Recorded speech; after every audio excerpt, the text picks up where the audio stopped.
Hey y'all, welcome back to Nini's Texas Kitchen. So it's summertime, as you are well aware. We are well aware of it here in Texas because it's been really hot.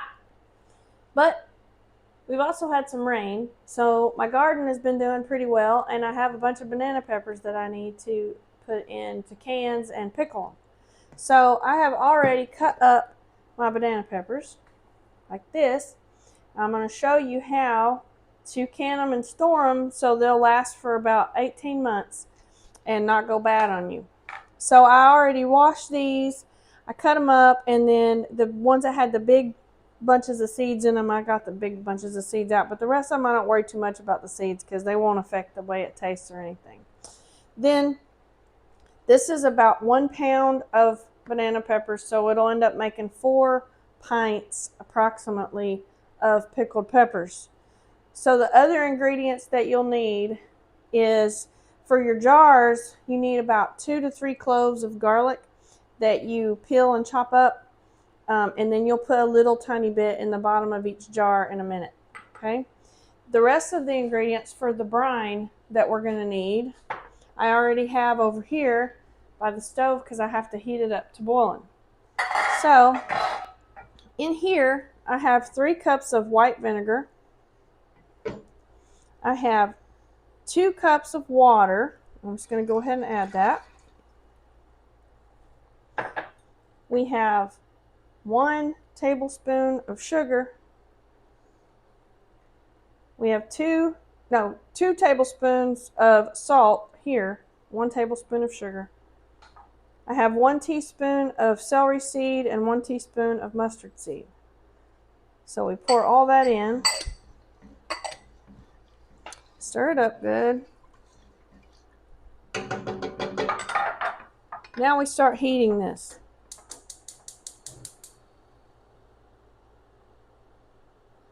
All right, and you just want it to start boiling, and then you can turn it off and it's ready to use, okay? This big pot here, this is my canner. You can just use a regular water canner. This is a pressure canner, but I'm going to use it like a water canner. So if you just buy a water canner, that's fine, or if you have one, that's fine. And this is how we'll process our jars. So the first thing that you need to do while your brine is heating up is you need one of these can lifts like this so that when they're hot you aren't touching them with your hands. So I'm going to take each one of my jars like this around the neck, and I've already been heating this water up and it's almost to boiling.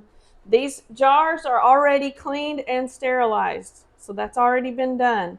So all I'm going to do now is I'm going to swirl them around in my hot water to warm the jars up, because you want them to be warm when you add your hot brine so that they don't crack because you're putting it into a cold jar. So I do this with my jars for just 30 seconds or so, and it'll get them hot, and you'll see you won't want to touch them afterwards. Then I'll set it over here, and I repeat the process with the other 3. The next thing I'm going to do is take some of the minced garlic that I made earlier and put a little bit in the bottom of the jar. And then I'll put banana peppers into the jar. Always have a towel out to set your stuff on because you might spill your brine a little bit. You also, whenever they're done processing in your canner, you want to set them on a towel or something like that instead of straight on your countertop for them to cool. Okay. So when you're filling these, you want to fill them to within about a 1/2 inch of the top of the jar. So it's going to be pretty full. And then I usually pick it up and tap it down so I can get a couple more in there like that. When my brine juice is ready, I'm going to pour it in, and it's going to come to about 1/4 of an inch from the top edge of the jar. And then you'll take a wooden spoon, and I'll show you, we'll tap through it to get bubbles out of it. Okay? So we'll be back in a few minutes when we're ready for that part. All right, y'all. Our brine juice is done. It got to boiling. That's all you want, and then turn it off. You don't need to sit there and let it boil for 10 minutes or whatever. You just want it to get to boiling, wait a couple seconds, turn it off. So I have my jars packed up, and my peppers, you can't ever tell for sure. I always have an extra one just in case, but I ended up only needing 3 pints. So I'll just wash the other one and get it sterilized and ready for the next batch. So now that I have my hot juice ready, I have a container with a pour spout. This makes it easier, and you want to slowly pour it in, and it's gonna drip a little bit at first. So pour it in, pour it in. Like I said, to within a 1/4 inch of the top, so you want it pretty close to the top. And you do it with each of them. And you usually have some extra brine left over, which is perfectly fine.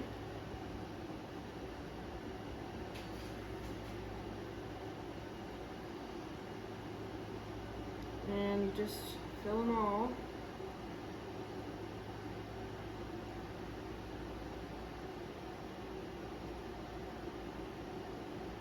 Like so.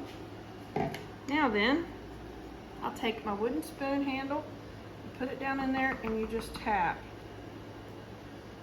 And that helps release any little air bubbles that might have gotten trapped down in there when you packed your jars and poured your brine in.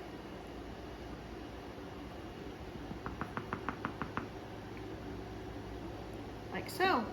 Now, you want to take your lids, put a lid on each one. They have a little hump that sticks up in the center, and then once you process them and they cool, those should suck down, and that tells you that it's been prepared properly. So you just want to hand tighten these on. Don't crank down on them or anything. Just like this, and then you'll tighten them again after they cool, because they'll be a little bit loose after that. So now I'm just waiting on my water to start boiling, and once it starts boiling, we'll stick them in there and get them processed for 10 minutes. So we'll be back then. All right, y'all, we're back. Our water has started boiling in our canner, so now what we're gonna do is put our jars in there that we have ready. So you wanna stick them down in here. You want the water to just cover the top, like so. And when you put your jars in here, don't put them right next to each other. Leave a little bit of a space in between them, like this, because you don't want them banging against each other from the bubbling water. So now I'm just gonna set the lid back on there, because that will allow it to have a better seal. And now I can turn my heat down just a tiny bit, and now I'm gonna set my timer for 10 minutes. After that 10 minutes, they're ready. Turn it off, take them out, let the water cool off before you try to move that big heavy thing of water. So we'll be back as soon as they're done. All right, y'all, so our peppers got done in the water canner. They were boiled in there for 10 minutes, and then I took them out, set them here to cool. You can see the little top, there's the little button in the middle. It's all humped up real high.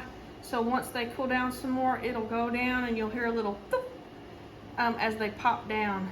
And that tells you they were processed enough. If for whatever reason you have the little top thingies, they don't pop down on their own, then 24 hours later you can process it again. And if it still won't pop after you reprocess it, you can just keep it in the fridge and you'll eat those first.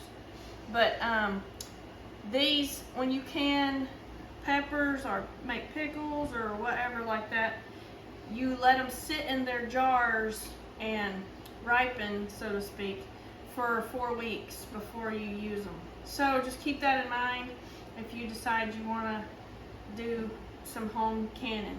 Now, I love doing a home canning. It's not hard, it's easy. The main thing that takes the longest is just the prep, you know, cutting up your peppers and all that stuff. So that's it for this week. If you enjoyed my video, please leave me a thumbs up and a comment down below. I appreciate you guys watching. Please go back and watch my other videos, and we'll see y'all next time in Nini's Texas Kitchen.